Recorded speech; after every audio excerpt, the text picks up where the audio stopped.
और आप पर तो मेरा ज्यादा हक है, इसलिए जरा हक से कहने वाला हूं। मेरी देश के हर नागरिक से अपील है, जहां संभव हो पेट्रोल डीजल का उपयोग कम करें, मेट्रो का उपयोग करें, इलेक्ट्रिक बस और पब्लिक ट्रांसपोर्ट का अधिक इस्तेमाल करें, कार पुलिंग को बढ़ावा दें। जिनके पास कार है वे एक गाड़ी में ज्यादा लोगों को साथ लेकर चलें कि सरकारी और प्राइवेट दोनों ही दफ्तरों में वर्चुअल मीटिंग्स और वर्क फ्रॉम होम को प्राथमिकता दी जाए। तेल की खपत कम करें, खाने के तेल, तो इससे देश और हमारी सेहत दोनों को लाभ होगा। मैं आप सबसे, देशवासियों से आग्रह करूंगा कि जब तक हालात सामान्य न हो, हम सोने की खरीद को टालें। गोल्ड की जरूरत नहीं है। और हम तो किसान के बेटे हैं, किसान की बेटियां हैं। हमें अपना खेत सबसे पहले बचाना है, हमें अपनी धरती मां को बचाना है, हमें केमिकल फर्टिलाइजरों से अपनी धरती मां को मारना नहीं चाहिए। हमारे खेत को बचाना है, हमारी धरती मां को बचाना है। क्यों? गुजरात और देश में विकास के प्रयासों के बीच एक और विषय संवेदनशील होता जा रहा है। पिछले कुछ वर्षों में दुनिया लगातार अस्थिर परिस्थितियों से गुजर रही है।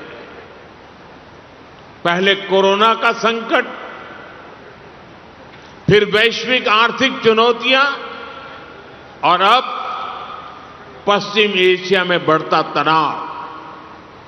इन सारी परिस्थितियों का असर लगातार पूरी दुनिया पर पड़ रहा है और भारत भी इससे अछूता नहीं है।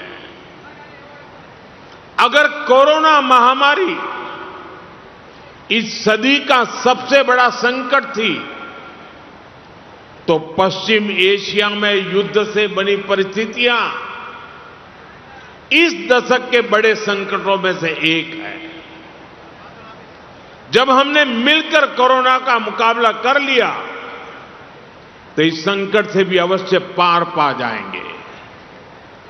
सरकार भी लगातार ये प्रयास कर रही है कि देश के लोगों, देश के सामान्य नागरिक पर इन सारी विपरीत परिस्थितियों का कम से कम असर हो। लेकिन ऐसे समय में देश को जन भागीदारी की शक्ति की बहुत बड़ी आवश्यकता है। हमें भारत के नागरिक के तौर पर अपने कर्तव्य को प्राथमिकता देनी होगी। इससे पहले के दशकों में भी जब जब देश युद्ध या किसी और अन्य बड़े संकट से गुजरा है, सरकार की अपील और उस अपील पर हर नागरिक ने ऐसे ही अपना दायित्व निभाया है। आज भी जरूरत है कि हम सब मिलकर अपना दायित्व निभाएं। देश के संसाधनों पर पड़ने वाले बोझ को कम करें। आप भी जानते हैं कि भारत कितने ही उत्पादों को मंगाने के लिए लाखों करोड़ रुपए की विदेशी मुद्रा खर्च करता है। इसी समय विदेश से आने वाले उत्पादों की कीमतें भी आसमान छू रही है और सप्लाई चेन भी पूरी तरह तहस नहस हो चुकी है। और इसलिए देश पर यह दोहरा संकट है।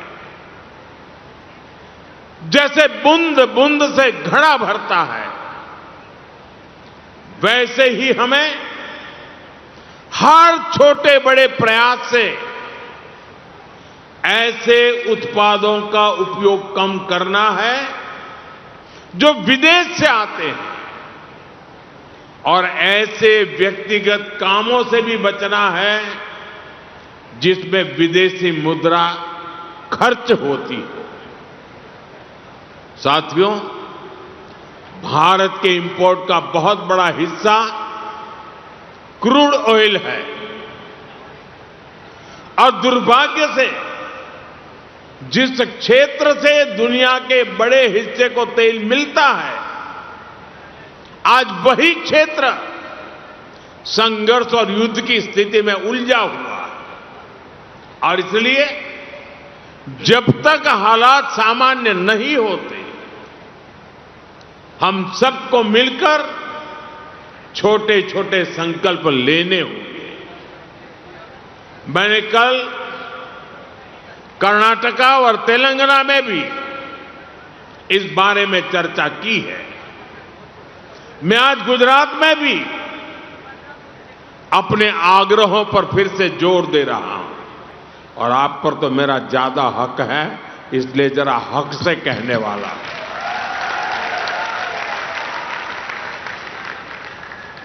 मेरी देश के हर नागरिक से अपील है,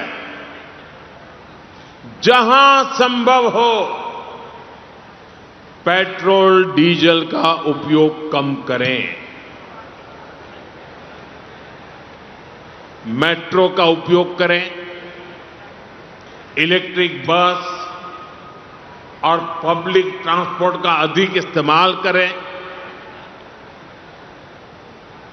कार पुलिंग को बढ़ावा दें। जिनके पास कार है वे एक गाड़ी में ज्यादा लोगों को साथ लेकर चलें। जिनके पास ईवी है वे भी दूसरों की मदद के लिए आगे आए। साथियों, डिजिटल टेक्नोलॉजी ने अब इतना कुछ आसान बना दिया है, टेक्नोलॉजी की मदद भी हमारे लिए बहुत फायदेमंद होगी। ये जरूरी है कि सरकारी और प्राइवेट दोनों ही दफ्तरों में वर्चुअल मीटिंग्स और वर्क फ्रॉम होम को प्राथमिकता दी जाए। मैं कुछ स्कूलों से भी आग्रह करूंगा कि कुछ समय के लिए ऑनलाइन क्लासेज की व्यवस्था पर काम करें।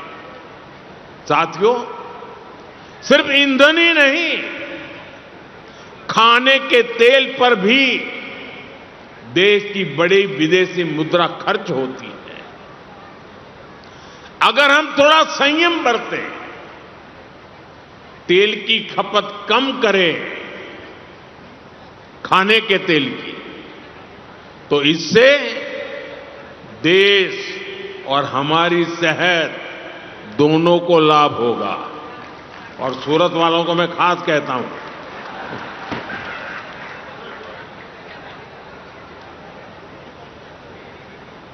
इसी तरह मैं आज समाज के सभी भाई बहनों से, मैं आपके परिवार का सदस्य हूं इसलिए आग्रह से कहता हूं, और इसमें तो आपको आगे आकर के मेरी मदद करनी पड़ेगी। सोने की आयात पर भी देश का बहुत बड़ा पैसा विदेश जाता है। मैं आप सबसे, देशवासियों से आग्रह करूंगा कि जब तक हालात सामान्य न हो, हम सोने की खरीद को टालें। गोल्ड की जरूरत नहीं है।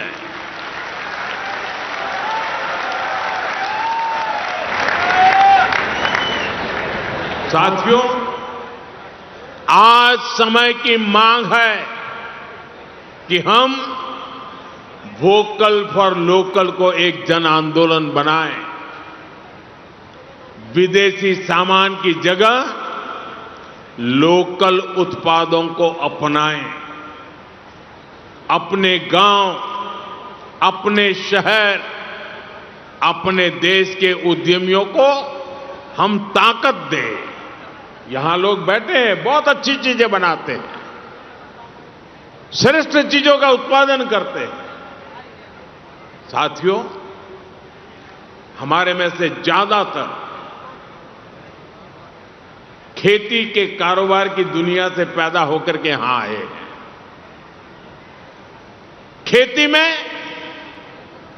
स्वदेशी खाद को बढ़ावा मिले, नेचुरल फार्मिंग को बढ़ावा मिले, डीजल पंप की जगह सोलर पंप्स का उपयोग बढ़े। और हम तो किसान के बेटे हैं, किसान की बेटियां हैं। हमें अपना खेत सबसे पहले बचाना है, हमें अपनी धरती मां को बचाना है, हमें केमिकल फर्टिलाइजरों से अपनी धरती मां को मारना नहीं चाहिए। हमारे खेत को बचाना है, हमारी धरती मां को बचाना है। और इसलिए मैं आप सबसे आग्रह करूंगा कि आप अपने गांव में हर किसान भाई बहन को केमिकल फर्टिलाइजर से मुक्ति का रास्ता बताइए, नेचुरल फार्मिंग की तरफ ले जाइए। साथियों, एक और भी अहम विषय, और वो भी आप में से बहुतों को लागू होता है, बुरा मत मानना, फैशन हो गई है। जैसे ही वैकेशन हुआ, बच्चों के हाथ में विदेश की टिकट पकड़ा देते हैं, विदेश में जाके वैकेशन कर रहे हैं। गर्मी की छुट्टियां आ रही हैं, आजकल विदेश घूमने, वहां पर डेस्टिनेशन वेडिंग, ये मैं यहां से बहुत से लोग हैं, अब मुझे निमंत्रण नहीं भेजते हैं, पहले भेजते थे क्योंकि विदेश में ही शादी करते थे, अब बंद कर रहे हैं। ये विदेश में वेडिंग, इनका फैशन खूब बढ़ रहा है। और लेकिन इस पर भी बहुत विदेशी मुद्रा खर्च होती है। साथियों, आप सोचिए, क्या भारत में ऐसी जगह नहीं है जो हम अपनी वैकेशन वहां मनाएं, हमारे बच्चों को हमारा इतिहास पढ़ाएं, हम अपने स्थानों पर गर्व करें। और जरूरी है कि भारत में ही अपनी वैकेशन मनाएं। और वेडिंग के लिए भी मैं नहीं मानता हूं कि भारत से अधिक कोई अच्छी पवित्र जगह हो सकती है हमारे लिए।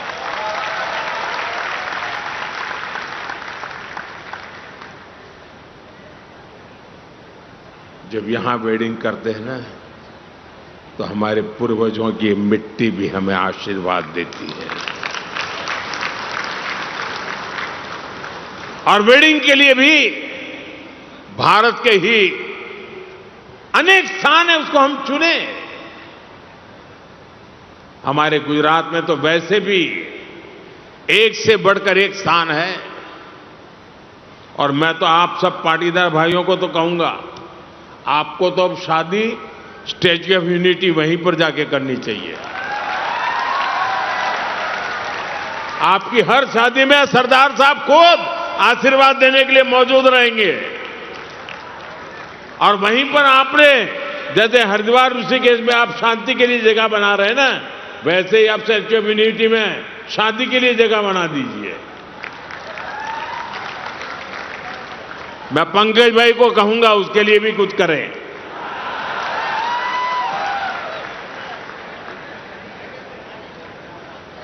जैसे हाल के वर्षों में सरदार साहब के स्टैच्यू ऑफ यूनिटी हमारा एकता नगर पर्यटन का इतना बड़ा केंद्र बनकर उभरा है कि हम ये तय कर सकते हैं, हम ज्यादा से ज्यादा लोगों को स्टैच्यू ऑफ यूनिटी पर लेकर के जाएं। विदेशों में हमारे बहुत लोग रहते हैं, मैं उनको कहता हूं कि आपका दायित्व है कम से कम 5 विदेशी परिवारों को भारत देखने के लिए लेकर के आइए। आप देश विदेश में हमारे संपर्क का कोई भी परिवार जो स्टैच्यू ऑफ यूनिटी नहीं गया है ना, उसको वहां ले जाने के लिए प्रेरित करें। हम उसे कम से कम एक ट्रिप के लिए मोटिवेट करें। डेस्टिनेशन वेडिंग के लिए भी एकता नगर एक बहुत शानदार विकल्प हो सकता है। स्टैच्यू ऑफ यूनिटी में इतनी शानदार व्यवस्थाएं और गर्व है, दुनिया का सबसे ऊंचा स्टैच्यू, वो भी सरदार वल्लभ भाई पटेल का।